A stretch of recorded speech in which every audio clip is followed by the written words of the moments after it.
और भगवान सच्चे भगत की तो जाने दो। तुलसी झूठे भगत को प्रभु जी राखत मान। झूठे भक्त का भी कैसे का तुलसी झूठे भगत को प्रभु जी राखत मान। जिम मूर्ख उपरोहित ही दान देती यजमान। किसी का पुरोहित पढ़ा लिखा ना भी हो तो भी परंपरा के कारण उसको श्रद्धा पूर्वक दान देता है। भगवान भी झूठे भगत का।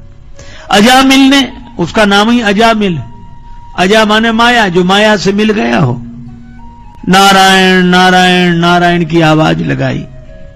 भगवान विष्णु अपने पार्षदों से बोले अजामिल को ले आओ, वो हमें बुला रहा है। कई बार लोग कहते हैं कि भगवान भी धोखे में आ गए, वो तो अपने बेटे को बुला रहा था। अच्छा, हम जानते हैं कि वो किसे बुला रहा, क्या भगवान नहीं जानते? पर भगवान की यही करुणा है। भगवान ने पार्षदों से कहा कि जाओ ले आओ, हमें बुला रहा है। पार्षद बोले नहीं प्रभु, आपको नहीं बुला रहा है, वो अपने बेटे को बुला रहा है। भगवान ने कहा अच्छा एक बात बताओ, उसका बेटा नारायण है या मैं नारायण हूं?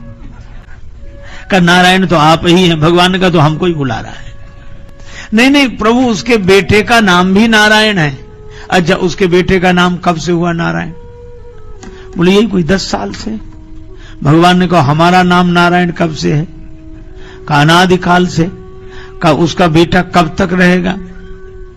बोले 50-60 साल, उसके बाद तो नाम नहीं रहे। नहीं, हमारा नाम। बोले रहेगा। तो असली नारायण कौन हुआ? कहा आप। भगवान बोले तो हमको ही बुला रहा है। यह भगवान की करुणा है, उसका उद्धार कर देना चाहते हैं तो संबंध बनाकर कोई भगवान के चरणों से एक बार जुट जाए, उसके कल्याण में कोई संदेह नहीं। इसीलिए महापुरुषों ने कहा सब कर मत खगनायक एहा। सभी महापुरुषों ने एक मत से इस सत्य को स्वीकार किया है, भगवान श्री राम जी के चरणों में प्रेम करेंगे। करिए राम पद पंकज नेहा। माता पार्वती जी ने भगवान शंकर से श्री राम कथा श्रवण के समय अनेक प्रश्न किए और उन सभी प्रश्नों का उत्तर देवाधिदेव महादेव भगवान शिव देते हैं। लेकिन ऐसा लगता है कि एक प्रश्न अनुत्तरित है।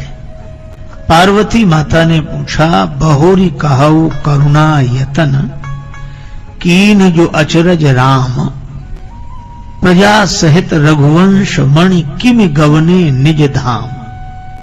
भगवान श्री राम प्रजा के साथ अपने धाम को कैसे गए?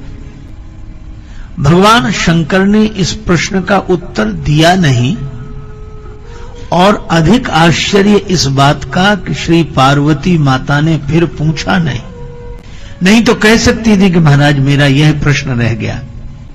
भगवान शंकर ने कहा कि पार्वती जी आपने जो प्रश्न किया कि प्रजा सहित श्री राम जी अपने धाम को कैसे गए, तो धाम को तो वह जाए जो किसी धाम से आया हो। यह बड़ी अनूठी बात है श्री तुलसीदास जी की। वे भगवान का आना किसी धाम से स्वीकार नहीं करते कि भगवान साकेत से आए या बैकुंठ से आए या क्षीर सागर से आए ना। जब भगवान कौशल्या माता के सामने प्रकट हुए तो श्री तुलसीदास जी ने लिखा जग निवास प्रभु प्रगटे अखिल लोक विश्राम। भगवान जगन निवास है, इस जगत में ही उनका निवास है। तो अब तक अंतर्ध्यान थे, अब प्रकट हो गए। जब सबने प्रार्थना की प्रभु को पाने के लिए तो विवाद हुआ कि बैकुंठ चले कि क्षीर सागर।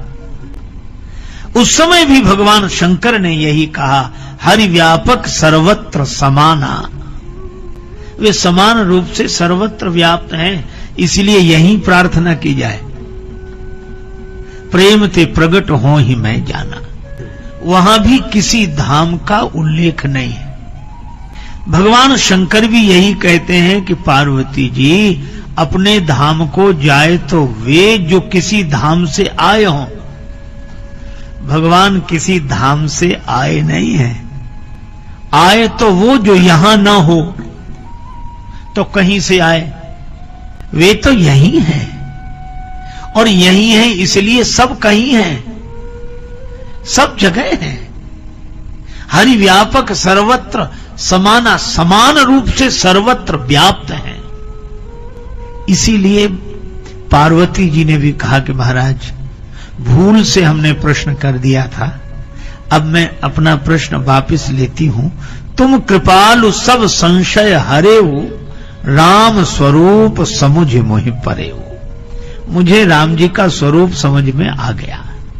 इसका आशय है कि श्री तुलसीदास जी के श्री राम जी ब्रह्म हैं, जो सर्वत्र व्याप्त हैं।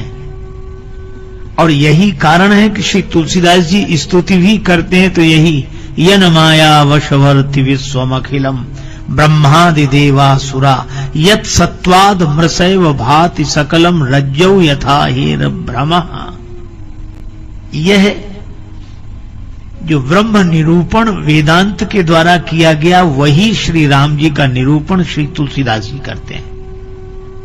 लेकिन अब इस व्यापक ब्रह्म को किसी ने शिव रूप में देखा, श्री तुलसीदास जी श्री राम रूप में देखते हैं। यत् पाद प्लवमेकमेव हि भवाम बोधे स्ततीर्षावताम वंदे हम तम शेष कारण परम रामाख्यमीशम हरिम। भगवान श्री राम ने कहा कि हम बन गए तो हम बना भी तो लें उन लोगों को जिन लोगों से हमारा खेल हो, जिन लोगों से हमारी लीला चले। तो एको हम बहुश्याम के भाव से भगवान प्रकट हुए, उनके भक्त प्रकट हुए। भगवान भिन्न भिन्न नाम रूप में प्रकट हुए तो भक्त भी भिन्न भिन्न नाम रूप की धारणा लेकर प्रकट हुए और ये खेल चल पड़ा। बस यही मैं आपसे निवेदन करता हूं कि जीवन पर्यंत हम जिनके बने हैं या जो हमारे बने हैं उनके बन के रहें, जिनके हम हैं उनके होके रहें।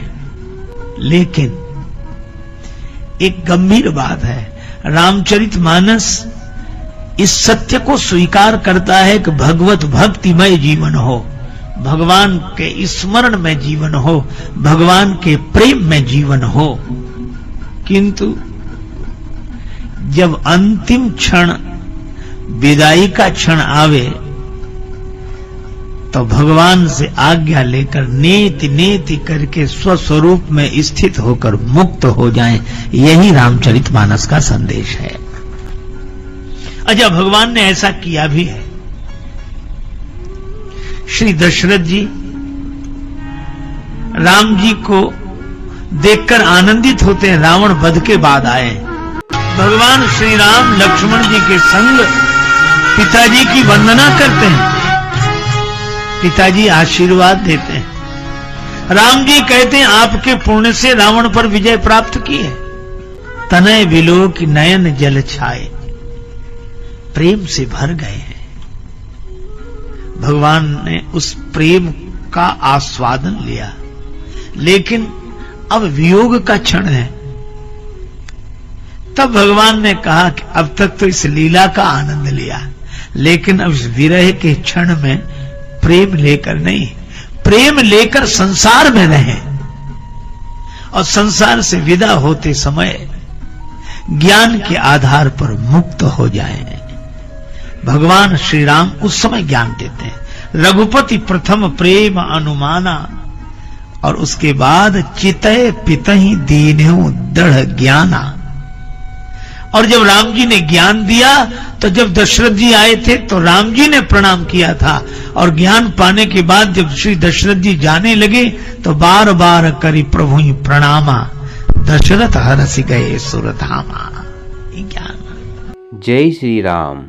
तो प्रिय साथियों, आज का यह संदेश केवल कथा नहीं है, यह हमारे जीवन की दिशा है। भगवान की करुणा इतनी विराट है कि वे सच्चे भक्त ही नहीं, झूठे कहने वाले को भी थाम लेते हैं। अजामिल का उद्धार इस बात का प्रमाण है कि भगवान नाम को नहीं भावना को पकड़ते हैं। एक बार संबंध बन जाए, एक बार हृदय से पुकार निकल जाए, फिर पतन में भी कल्याण निश्चित है। श्री तुलसीदास जी हमें यह भी सिखाते हैं कि भगवान कहीं बाहर नहीं है, वे किसी धाम से आते जाते नहीं, वे यहीं हैं, आप में, मुझ में, कण कण में व्याप्त, हरि व्यापक सर्वत्र समाना। जब यह समझ आ जाती है तब जीवन में डर, संशय और अकेलापन टिक नहीं पाता। लेकिन ध्यान रहे, भक्ति में जीवन जियो, प्रेम में जियो, स्मरण में जियो, और जब विदा का क्षण आए तब ज्ञान के आधार पर मुक्त हो जाओ। यही रामचरितमानस का अंतिम संदेश है। प्रेम से बंधो, ज्ञान से मुक्त हो। इसीलिए जीवन भर जिनके हो उनके होकर रहो। राम के चरणों से एक बार जुड़ जाए तो फिर छूटने का प्रश्न ही नहीं उठता। जय श्री राम।